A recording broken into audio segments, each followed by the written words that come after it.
Përshëndetje. Besoj se këto 2 ditë i keni parë pamjet që ka ndodhur në fshatin Trajgjas të Vlorës, ku banorët janë rebeluar ndaj pushtetit vendor, por dhe qendror, ku atje kanë shkuar shumë forca policie ku kanë rrethuar fshatin në fakt dhe nuk i kanë lejuar ata të protestojnë për shkak sepse aty një kompani ose një firmë private do marrë ujin e fshatit dhe do ta kanalizojë atë deri në palas. Pra për vilat e qytetarëve, oligarkëve, thoni si të duani, e të pasanikëve shqiptar, të huaj e kështu me radhë që jetojnë në atë zonën luksoze në Bregdetin e Jonit. Sinqerisht më është bërë qefi pa mas, po më është bërë qefi pa mas për ata banorë atje që po i dhunojnë, për ata banorë atje që si pyet kush, për ata banorë atje që i kapi si leska sepse janë të pa ndrejshëm. Ata banorë janë të pa ndrejshëm, ata banorë nuk kanë respekt për veten e tyre, nuk kanë patur respekt asnjëherë për veten e tyre, ata kanë votuar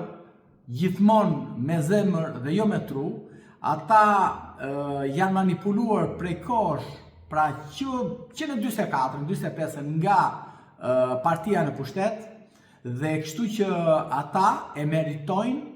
që të trajtojnë në një mënyrë të tillë pikërisht nga partia e tyre që kanë votuar si dele. Në zgjedhjet e fundit për bashkinë në Vlorë, ata kishin 2 alternativa. Kishin një djalë të qytetit të Vlorës, Jusi Sharra, vinte nga një pasadë si një nga familje më të vjetra të Vlorës, një familje të shquar patriote, një djalë i shkëlqyer, mund të themi, pa vese, një djalë i cili do t'i shërbente padyshim jo vetëm Vlorës, por edhe atyre banorëve atje, por ata nuk e vlerësuan. Ata i dhanë atij vetëm 14 apo 16% të votave, ku 84% ja kanë dhënë kandidatit që tashmë është kryetar bashkie të Partisë Socialiste Ermal Drella. Dhe sinqerisht jam kënaqur pa mas dhe po e shijoj atë dhunim që po ju bëhen atyre banorëve në mes të ditës nga policia e tyre, nga bashkia e tyre, nga qeveria e tyre, nga deputeti e tyre dhe nga çdo kush tjetër. Kështu që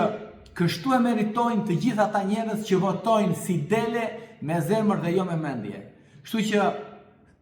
nuk keni parë gjë akoma as ju banorë të fshatit Trajgjas.